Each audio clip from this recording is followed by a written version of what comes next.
Esselamu Aleyküm, hürmetli tanışmışlar, dostlarlar. Dünyanın hayatı kuncuğunu yaşayan olsan hemmenize can sağlık, işlerinize üstünlük arzu ettiğin. Canınız sağ olsun, başınız dik olsun, işlerinize, okullarınıza üstünlük. Hemmenize, inenize, atanıza, vatanıza, ilginize hemmesine selam ettiğin. Men hazırki bolan yağdaylarda, zatlarda koronavirüs değil ya, yani başka yağdaylarda zatlar dürüdür keseçilikler var. Dünya kuncuğuna bir ençeme adam yoğallı ya yoğal ya dip ya keteliyat edip mani ulolduğu makyarlar, çişruğa makyarlar, o köpelduğu makyarlar, azaldığı makyarlar dürüdür yağdaylarda.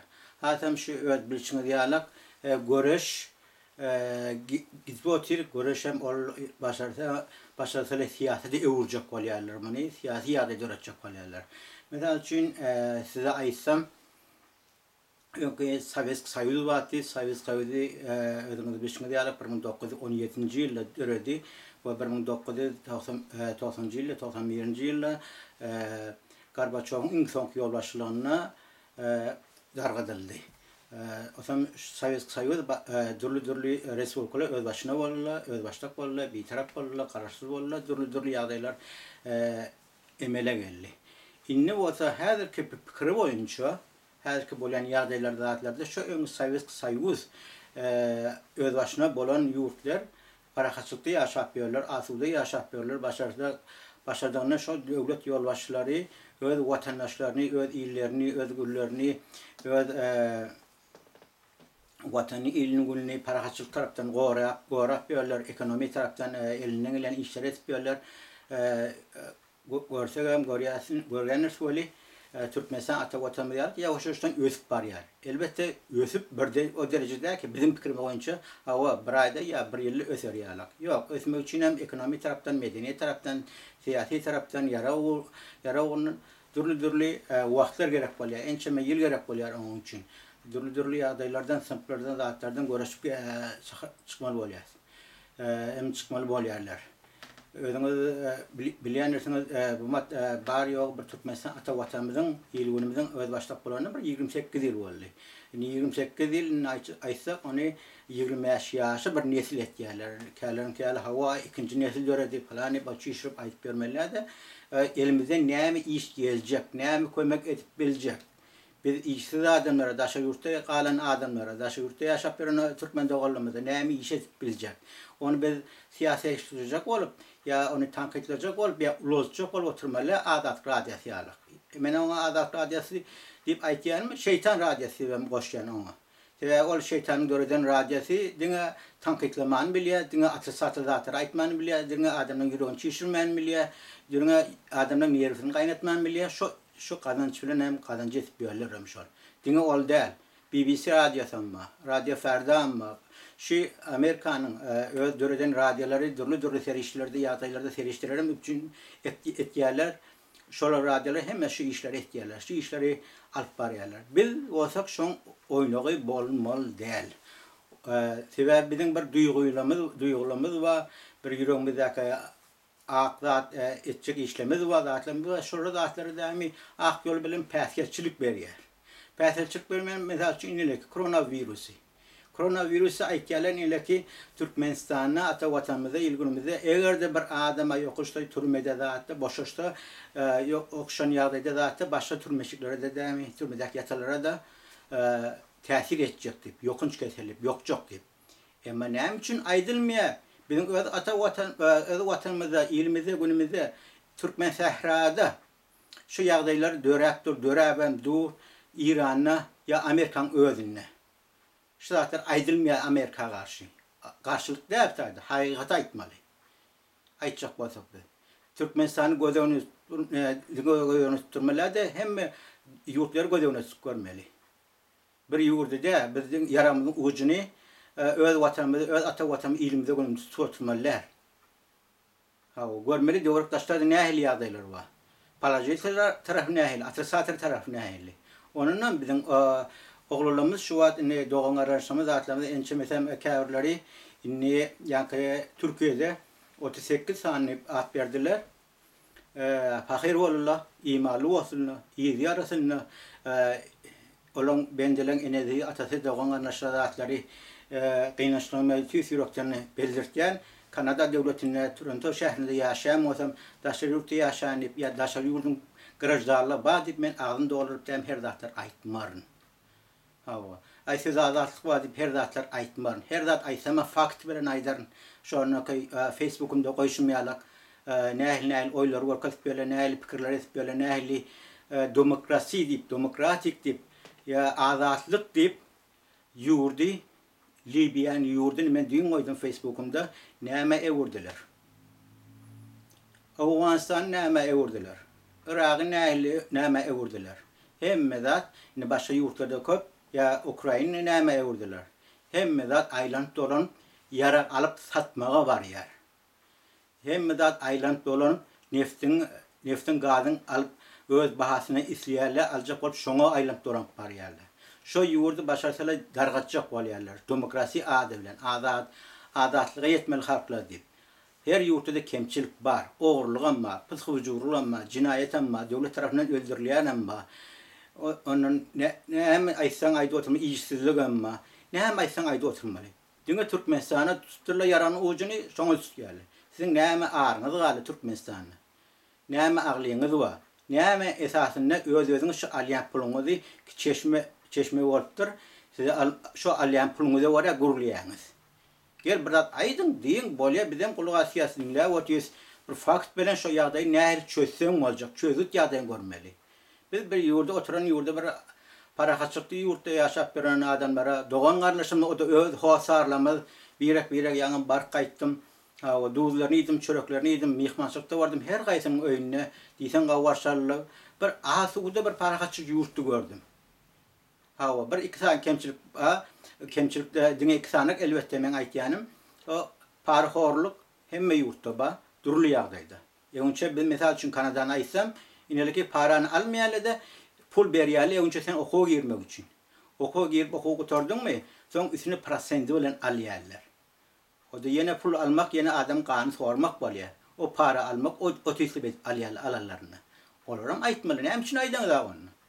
Men öňräçi kitaphanada çykyş etdim ha, şeýle diýip ýagdaýlar aýtdym. Näme kemçilikler bar bolsa ýurtda.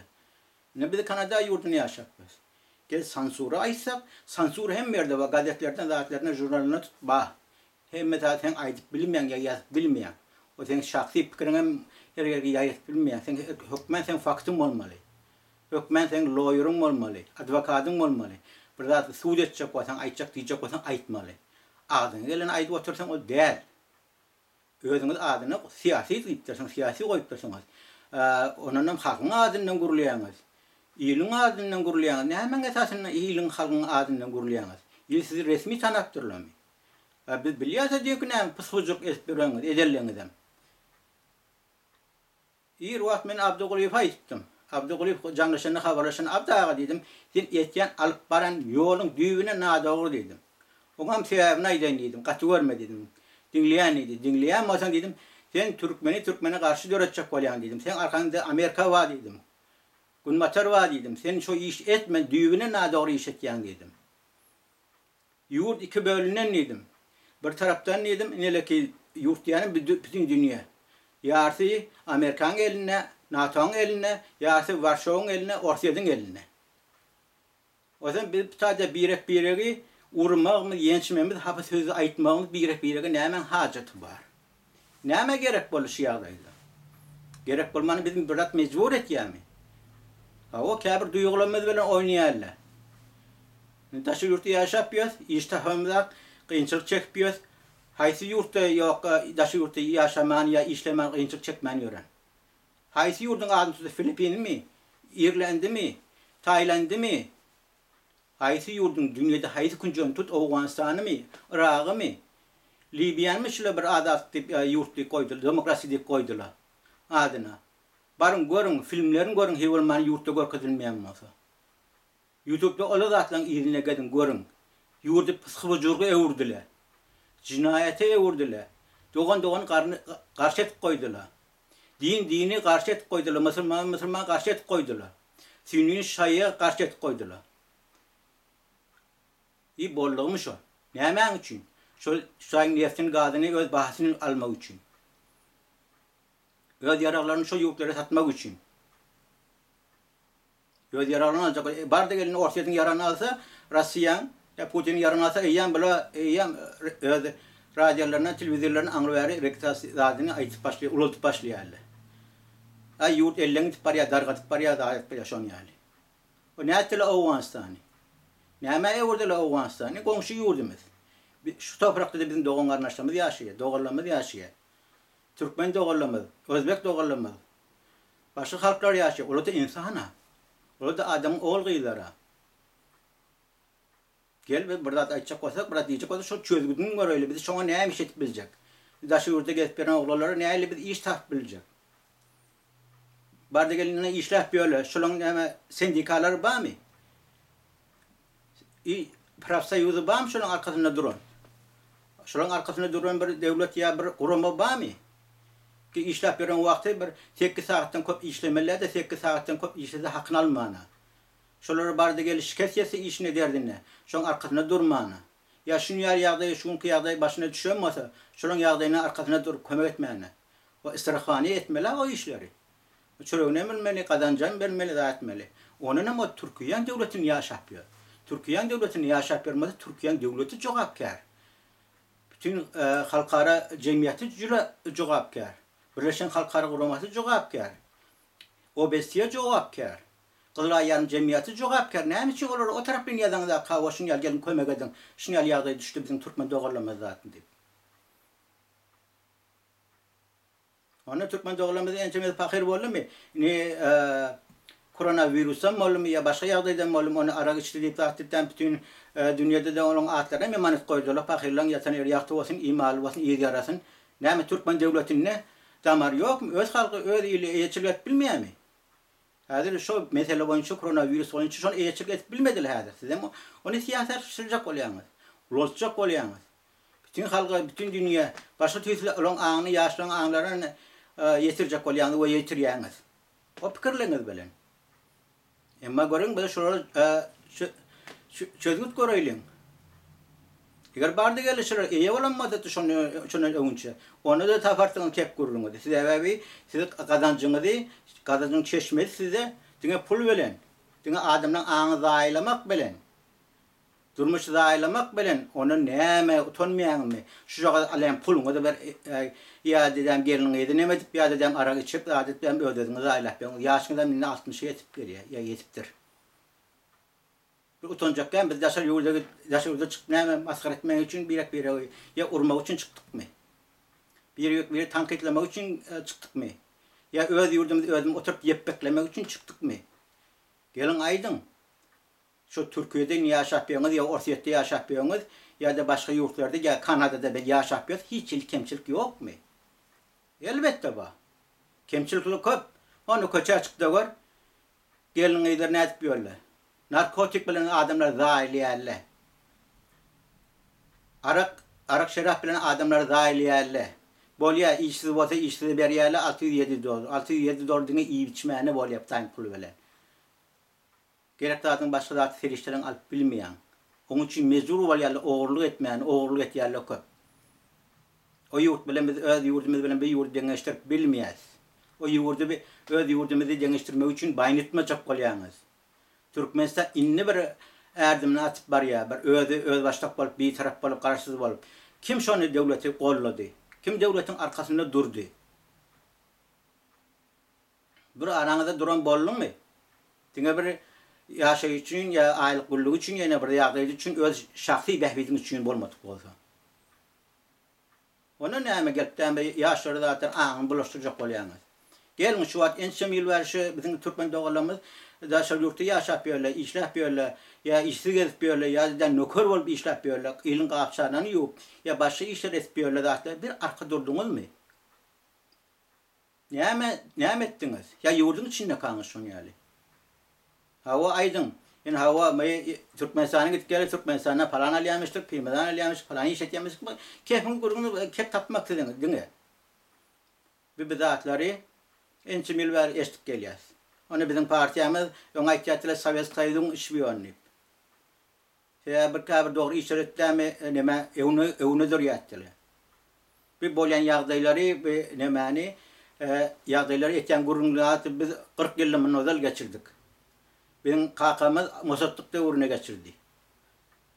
Ama bir alıp barýan bir siýasat, siyasi oylar zatlar adamlar öňçe aňyzy aýlamaly, ýa-da şol döwlete ziyan ýetirmek üçin. Bäde döwlete ziyan ýetirmek niýetleri bar. Halga ziyan ýetirmek niýetleri bar. Türkmeni birege garşy etmek niýetleri bar. Türkmen döwletini halgyna garşy etsin, garşy etjek bolýarlar, ondan soň halgynyň dämi döwlete garşy. Onun bärde kim peýdalanýar? Türkmeni horlanýar. Türkmeni urýa ýençä öldürýär, ýurtdan gaçyrýar ýa-da başga işler etýärler. Bir aýtsaňyz, diýseňiz bir fakt bilen edin. Aýdyn diýin. Şuňa fakt bar, şuňa ýagda ondan dogry ýol tutun. Näki Türkmenistan döwletine aglyňyz baýalak, ýa Türkmen halkyna aglyňyz baýalak, ýa aryňyz baýalak. Ondan bir siyasi pikir bolarmy? Egerde köşüňiň içinde bir aňjak daş bolmasa, bir emmasy bolmasa, bir emmasy bardyra. Muny ýaldysmaçyk bilen göz bilen garaýaňyz. Awa menem çykdym gaýtym Türkmenistan ata watanda 14 ýyl boldy. Köp kemçiklerden gördüm, köp ýagdaýlar özü başyma geldi. Emma gelip özüm oynatmadım, özüm satmadım. Ne pulu, ne araga, ne gelinýide, ne başga zatlara. Satjak bolsa menem oynat bilýän, baý hawaratdylar, baý diýdiler, baý dolaşdylar. Sen her näsen şuňa ýagdaý pikirleňme, tejribeňme datyňma Türkmen şäherinde ýaşap gaýtdyň, Iranda ýaşap gaýtdyň, Türkmenistanda ýaşap gaýtdyň. Gelip pikirňe böyle şeýle zat. Emma hiç için men razı bolmadım şoňa. İyi bolmarnam. Men bäri kelip özüm oynatmana gelemäge. Ya aňymy bulaşdyrmana gelemäge. Men bilen gol bolmana gelemäge. Men gelen wagtym aýtdym. Men siziň ýurduňyzda dedim, toprağınızda ya pasportuňyzda ya jengeliň awazanlygyna ya kada kanunyňyzda aşy bolup gelemek men mejbur bolup geldim dedim. Her zady mejburlyk etýär. Siz hem şu wagt mejbur bolup daşy ýurtda okap ýöňizmi ýa işläp ýöňizmi? Bir dogry ýol tapjak bolaýlar. Dogry ýol uğruna düşeýler. Hawa Şah rejimi İran şahyny daşa ýurda gitdi önce ba ýurt dargamaka da etmäke gitti daşa ýurtda gawgaşaly Jimmy Carter wagty o wagt. Gawgaşaly o ýurtda bir ýurtda o welaýetlerden bir welaýetine. Emma Berline gelen wagty şu öz demedip dem şoň garşysyny ulanyla aňyr berýärdi. O da nämen esasyndan çy. Şo neftin esasyndan çy. Opek neftin bahasyny men özüm bahasyny çözernidi. Bizim derýamyň kaptalyna Persiz Kızalevda Kılıçı Farsiyerle bize jandarm gerekli diýdi, vayenni gerekli diýdi. O habar ýokdy näme oýlar geçip otyr o taýda. Näme üçin Khomeini'ni Irak'tan getirýärdiler, Necef'ten soň näme Bagdaddan getirdiler Paris'e. Bir okan görüňä bir daşa ýurtda goňşuly ýurtlarda näme bolupdyr, näme geçipdir. Bolýa ýykylly, Şah rejimi ýykylly bize näme etdi? Näme utdyk utamyzda? Hiç adam utmadyk. Diňe can dostamyzy ellemerdik. Doğan anlaşmamyzy ellemerdik. Şu şan rejimi karşı gidenen adamlar şoň partiýalaryň zatlaryň içinde etdi. Häzir hem maşallah, ne häzir şu Amerikan goltugyny ýaşap ýörler. Fatta Huriyalak, Farruh Nigadar ýalyk men atlaryny aýtsam. Atlaryny aýtsam köp olar. Her gün halkyň arasyna gezip ýörler. Indi İran näme boldy? Türkiýeden ýa galdy. Ýöň Türk halky gelipden biziň ýurdumyzda, toprağymyzda ýaşardylar, işleýärdiler, iş gözläp ýördiler, haş ederdiler, gel gaçaklamy diýordylar. Indi biziň halkymyz nädip ýör İran? İran halky bar Türkiýede ýaşap ýörler, işläp ýörler, goljuk çekip ýörler. Özüňiz görüp otyňyz da. Ýurdumyz diýen çökdi, çökerdiler. Näme üçin? İçinde näme urýarlar? Keblet manatmany goýanaklar daşyndan şonýarlar. Döwletiň alyp barýan siýasaty şo. Dürli ýagdaýlar bilen sen dargat ýerler. Ýübinden pikir görsen dünýäň guruluşy şeýle. Dünýä şeýle gurupdyrlar. Biziň öz hakyky gawy päk ýüregimizde duýgumyzdan özlerine ulanjak bolupdyrlar, ulanypdyrlar. Siz ýaşlar bolsaň häzir o zatlary düşünmeli. Birine sewenimiz bilen ýa birini aýrany bilen, başga birini goýany bilen näme düzeljek bolýar?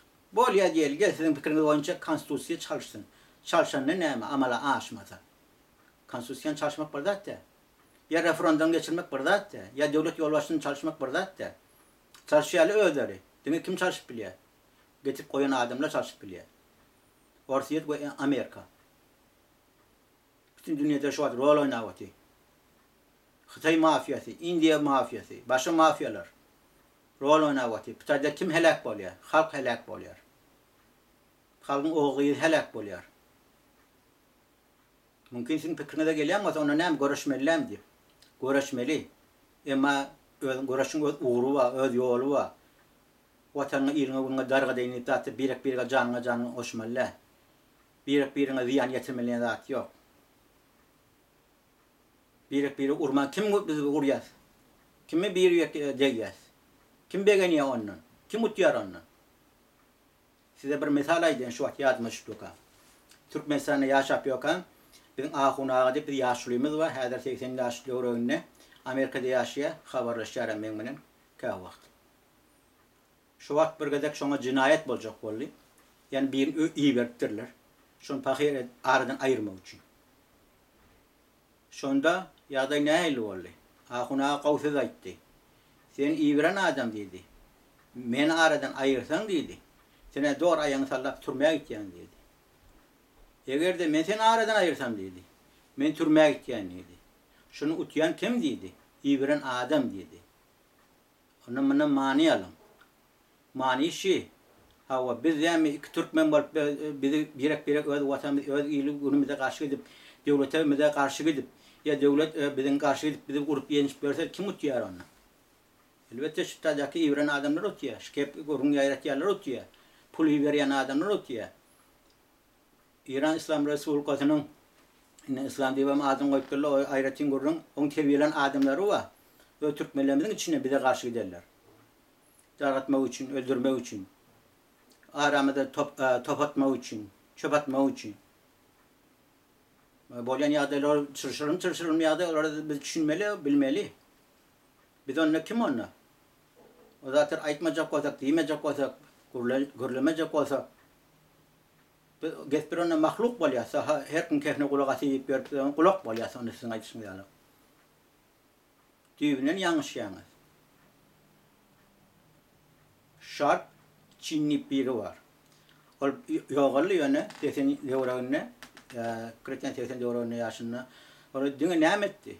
Şinyazatları her yurtta topalan turdurmaktı. Afganistan'da, Irak'ta, Suriye'de, ona Libya'da, Xitay'da da dörettiler şu Müslümanların arasında. Ondan sonra Xitay'a ne olacak olup. Ondan sonra yani Ukrayna, Çiçen'de, Arabistan Saudiyye'nin hem elva, başkalarının hem elva. O zaman ne etti yani? Bula yurduna karşı gidiyorlar, karşı giden adam yurdun içindeki eyeleri var ya, yurdun eyesi yok diyor ya. Hukuksuzluk Komiteti, İçeri İşler Ministerliği. Başka neme, grajdan enişte getiriyorlar. Başka neme, kuramalarda hatta içinde var, yurdun eyesi var ola. Onların bunları tutuyorlar, oraya yençerler, öldürüyorlar. Kim tutuyor saydı? Yine şılı tutuyorlar. Onun ama ihtiyarlar falanca adamı da vurdular, öldürdüler falan etti deyip. Aytmayalar biz iyi verdik, biz terbiyeler şu zatlar deyip. Onun aydotiyle Daesh'leri özümü terbiyeledik diyorlar. Talibaları özümü terbiyeledik diyorlar. El-Gadan şon yali, El-Şahabı şon yali. Mücahitleri şon yali. Neyle ola Afganistan'a Sovyet'in koşunu girenine eğen bula bardılar dediğimiz şu Sovyet'in öz yarağı olan Pakistan'a gelip veren bozkullara yarak eline yarak verdiler. Siz vatanı iyi olun, doğan kardeşinde iyi olun, vatan eline gidip var yani. Ama vatan şu vat ne oluptur Afganistan'a? Yersize yer verildi mi? İşsize iş verildi mi? Öysize öy verildi mi? Bir doğru bir programa bilen gittiler mi? Davat fabrik kurdular mı işsizlere? Medrese mektep kurdular mı? Çağlar bağını kurdular mı? İşte adam yok. Yani adamdan dökün kanı ağlı. Doğanın kardeşlerinin elden veren kanı ağlı. Yani biz şunun için döreptirsin mi? Biz azıcık bir oylaşmalı, fikir etmeli. Biz bu oynaklar, aydılyan zatlar ne emevi? Kim için aydılıyor? Ne emen için aydılıyor? Ben birbirinin şahsi düşmanım, ama ben şahsi düşmanım, onun emmalar ne devletim benim bulmarım. Özüme yamarlık edip. Onlar ki ben şu hatta 37 yıl oldu. Vatandan, ilimden, günümden, Türkmen herhamdan ayrı yaşapıyor. Ama hiç açan BBC'nin ya da demi Azak Radyosu'nun ya da demi Radyo Ferdan ya da başka mücahitlerin başkalarının ya da oynav olmadım. Hatta öz partiyamın oynav olmadım. Onun sebebi var. Öz partiyamın içinde de durlu öz iveren adamlar var. Terbiyelen adamlar var. Nemin diyecek olsam. Sen olsam yavaşça hareketler etmeli ol ya. Başarsan şu işsiz adamlara, başarsan elinden gelen kömekleri etmeli ol ya. Okuyarlara doğru maslahat vermeli ol ya. İşletmelere doğru maslahat vermeli ol ya. Bir siyasi oylar deyip. Siyasi oylar deyip yazan durlu dillerde. O zaman eline de alarsın neticeni. Nereden gelip çık ya. Bizim ona okan devrimiz, hani geçiren proseslerimiz, Mustatık devrinde ne öncüde. Bulan şahlar, padişahlar, hallar bolup dura İran'na. Şolar näil getiripdirler, näil ayrıptırlar. Kim getiripdir, kim ayrıptır. O ýagdaýlar özüňi gününü görmeli, bilmeli bizim goňşumyzda, ýurdumyzda näil boli, Tajikistan'da näil boli. Ona Awganistan'a, Pakistan'a terbiýeli berdiler mücahitler zatlary ýurduna garşy ulanırlar. Neticesi näme boldy? Ençe madem şu Tacik devletine de adına da onlarki işsiz gezipdiler, hor gezipdiler. Moskvada otayda gezipdiler. Emaplar näme üçin diňe kapma garşy adamlardan ulanýarlar? Näme üçin dogry ýollar öwreden aklaşýarlar, aýdan akla diýen akla. Ýa-da peýdalaryny da onlarki Orsiýet bilen Tajikistanyň arada bulaşdyrjak bolurlar. Awganistan näme etdi? Orsiýet näme etdi? Varsın çakar köver täçikleri. Bardy işsiz bolurlar. Ýurduna baranlar. Agorsa ýurdun içinde de daýlanıp bir işsiz adam diýsen elbet ýagdaý bolýar. Hökmen adamlara iş etmeli. O bukyjylygy ösürmeli, maldarçylygy ösürmeli, ekrançylygy ösürmeli, kolhoz diketmeli, selhoz diketmeli. Adamlar boş goýmaly. Men şoň üçin Stalin döwrüni ya Stalinin özüni alyp barýan bir tarapyny, atysada taraplarda başga adamlar köp gurupdyr. Ýok. Adamlar işsiz goýmanyrlar. O tarapyny gollaýan Andropov adamlar işsiz goýmanyrlar. Goýman diýip çykyş etdi, gawa diýip çykyş etdi. Onu aradan aýyrdylar. Adamlar işsiz goýmaly, işsiz goýsaň adamlar türlü hapysçylyklara barýar. Narkotik terişlerine barýar, içkäge barýar. Başga taraplardan raýlanýar. Adamlaryň organizmi işläp durmaly. İşläp bilenakmy? Maýypmy kemçilikler başga ýagdaýlar barmy? O döwlet tarapdan kömek edilip durmaly. Hökmen bir döwlet tarapdan hatama bolup durmaly. Bizim öz goşanymyz goşmaly döwletimize. Döwlet bir sygyrda diňe sagyp durýarlyk. Ýok. Döwletim siz ya biz. Şu öz döwletimiz, öz halkymyz. Öz doganymyz, öz garnaşymyz. Gelip biz bärde çykyş edip ya otaýdyp salyp näme uçjak bolýas. Diňe özümize ziýan ýetirýäs. Pikirine tükörüň, Türkmenistan ata watanda 20 ýyl ýaşamdan soň onlarki Gorbaçyň Türkmen raýatyny bermediler, aňyrda dursun, jaýma memnun alyrlar, aňyrda dursun. Onu da bir gedegem däme gaşym çitmedim. Öz watanym, öz ilim, öz dogan garnaşym diýdim. Öz alparyan siýasady bolar diýdim. Men olara da gelip däme ýük bolmak üçin gelemä. Ya aglym ýok o döwletde. Menem girip bilýän sizin topalaňyzda başa oramalaňyzda, oýlaňyzda, zatlaňyzda şeyler atyp. Menem bir mawy bolýan ýagdaýlar zatlara. Kimiň ýüregi awýmy? Emma şu ýüregi awýandan ulanýarlar. Ençe madem onu türlü ýurtlarda ölüp otylar, gaçan bula hezet gülýärler. Awa, gun matarlar şeytanyň radioları başynda üstünden gülýärler. O aýtýarlar, ay müň adam, kim adam diýe men videom gördü diýe men YouTube'um gördü falan ya. O üstünden gülýärler. Bir. Awa, gülmek üçin gülýärler, yalandan gollaýarlar ya başga ýagdaýlar bar. Onu uçak adam ýok. Bu zatlar o näki şu wagt getýär. Aşağından 8 milyon, 7 milyon gatitmäli Türkmen İran döwletinden daşal ýurtda bosum bolup ýaşap ýörler. Görüyorsunuz. Näme aýtjak, näme diýjek 41 ýylan görüşip ýörler. Bolan zat bolmy? Bolanyň ýa-da näme biladi şuňaly ertekün wlaslaryny hökümete geçenne daýdany biladi jinaýat iş ederler. Burada döwrüp taşynda hukuk komitet dörederler, öz adamlaryny dörederler. Kapitallak zatlary araslamak üçin. Oları arasalan son öz içindekiler arasalarlar. Rafsanjani nähili ýagdaýda öldürdiler. Ya da Hömeýniň özüni nähili ýagdaýda getirdiler, ya ogruny nähili ýagdaýda getirdiler, aradan aýyrdylar. Hemme öz elleri bar. Sebebi söz azatlygy o ýurtda biziň ýurdumyzda da başga ýurtlarda da ýok. Söz azatlygy bärde bar, näme sen aýdyp oturmak kameran öwüne diýip, ya bir ýurtda zatlarda o sene peýdalanýarlar.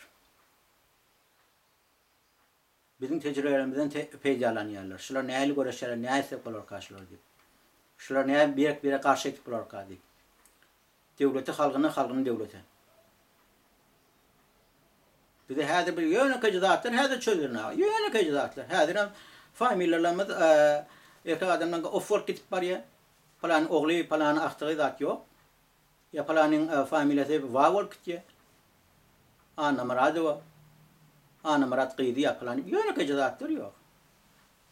O işlilik ya ýene başga ýagdaýlar zatlar bar ýokda öderin boýnalýarlar. Biz häzir krizise getip gösterýärler. Krizden çıkmany ýagdaý nähili ýagdaý döretmeli. Türlü ýurtlar bilen aragatan açmaly, maýa goýdurmana ruhsat bermeli, ynama girmeli, bank ynama girmeli, şebesi nähili ynama girýär. Bütün dünya pul bilen dolandyrýar halkyny ýylyň gülüni. Ona ençeme adam diye işli nämetçime mesden özünü öldürýär diýär. Lakin men videolar bar men. Bizim ýurdumyzda, käbir ýurtlarda işsizlikden alarsız çağa olanşony eklep bilmeni özünü öldürýärler. Namus etýärler, narkotika ýetýärler. Görýän adamlar mes saklasaň nähili bolýar, meslikde näme etýärler. Aş saklasaň näme etýärler. Şonuň üçin pikirdeş bolalım. Sag bolun nimeden imam bilen habarlaşýaňyz, gurundaş bolýaňyz Türkiýeden, Minskden, Moskwadan we başga ýurt gezip berýärlerden men açyk pikirlem aýdarym. O da kameran öwüne hiç zaten çekincimem yok. Her gaýerine de çıkalga wa ýöne watanymy, ilimi, günümi hiç açan oýnatmarsam. Öz şahsy pikirlem aýdarym. Ýaşaň, işleň, gadanjydyn, okan, iş tapdan birek kömek edin, iş tarapdan birek tapsan kömek edin. Başasan birek gollak edin. O döwletiň oýuny köpdir. Döwlete garşy giden ýurduňa garşy giden ýa-da ol üýtgäni bilen zady bilen size ýetjek zat ýokdur. Siz oýna bolup galardyňyz. Onuň üçin özüm jaly. Özüm ba. Özüm şoň ýaly bolluk. Men 1991-nji ýylda uniwersitetde çykyş etdim. Dostlar tanışmışlar dedim. Genç uşlar dedim. Siyasi oylarlara girmän dedim. Bir oýnak dedim. Hemme zat o prosesi we wagty bar dedim. Wagty bar geçer gider dedim. Emma ýurt, toprak, ata watan ýylygyny eýe bolma saklamaly dedim. Ýa bar gaýdan suwda. Her şähere gitjek bolsaň, haýsy welaýata gitjek bolsaň, arkaň gidip haýkan hiç kim ýollarda päsiyetçilik ýok. Emma sen şo ýagdaý bir zatlarda etjek bolup gör. Goňşy ýurtlarynda etjek bolup gör. Onu aýdyp oturlar. Motoryň ýüzüne minýärler, daýat gele diýe. Ýüzüne kaptalnak barýanyň sumkasyny kap geldi. Nämen esasynda? Hökmen arkamandyr, ya arakhordur, ya o nemedir? Mecburlukdan şo iş etýän, mesleğini etýän nädir? Bilýär o da cezasy türmede boljagy, erbet boljagy. Emma ýurdu şoňa ewurdiler, Iranna, ya goňşy ýurtlarda. Zatlara gawat gelmeýän Türkmenistana. Awa. Umuman biz özümüz pikirimizi bir aňlaşaýlyň, oýlanşaýlyň bir gahar bilen etjek zadymyz ýok. Biz saňa sevip, sen maňa sevip, ya oňa sevip, ya hapa sözler ýürek boşatmakmy? Şonu isleýärmi? Boşadyň ýüregiňi sevip, hapa sözler aýdyň falan, özüň satanyň, özüň oýnadyň, plogideniň, falan zatdyň. O psihologiýaň özüň tanıtýan, özüň bilýän, näçe sawadyň wadyň belirtýän. Yo sözüňizden aňlasaň bolýar ana. Hiç ile fakt ýok, zat ýok, bir boş gurjunlar zatlar ýeriň aňyny goýmak ýok. Özüňizi Allah bilir. Kim alýaňyz? Öz halgyňyzy alýaňyz. Özüňizi alýaňyz, özüňizi okuňyzy özüňize urýaňyz. Etjek işinde onunla arasy iş yapýarlar, gördüm, iş yapýarlar, kazanç etýärler. Öz ýurduna, öz ýylyna, öz gününe. Umuman nerede bolsaňyz janyňyz sag bolsun, başyňyz dik bolsun. Men öňe aýtdym, goşmaça 1 416 901 95 73 men imo. Ana Facebook'umdan görüp otyňyz, YouTube'umdan görüp otyňyz. Gurlaşak bolsaň gurluňyz bar bolsa baş üstüne menem kameram gerek bolsa goýaýyn. Hawa ya gerek bolsa goýmaýyn. Pikir alşaýlyň. Dogry çözgütler tapaýlyň. Dogry ýol tapaýlyň. Birek garşy bolan uçuk zadyň ýok. Her kim derdi yeterlik her kimim. Dersiz adam ýok. Dersiz ýurt ýok. Emma özümizi, halkymyzy, watanymyzy oýnatmaýlyň. Hiç kime ziyan ýetirmädiň, özüňize ziyan ýetirýäňiz. On gorkujak bolmaýdamak, gorkňam diýemek, gorkman diýemek, batyram bolun diýemek ýok. Men bu zatlar başymdan geçirdim. O geçirmem. Şoň üçin öz watanyma, iýilime, günüme watansyz ýaşap ýördüm. Özü iýsiz ýaşap ýördüm. Umuman sag bolun, janyňyz sag bolsun, başyňyz dik bolsun, hoş sag bolun.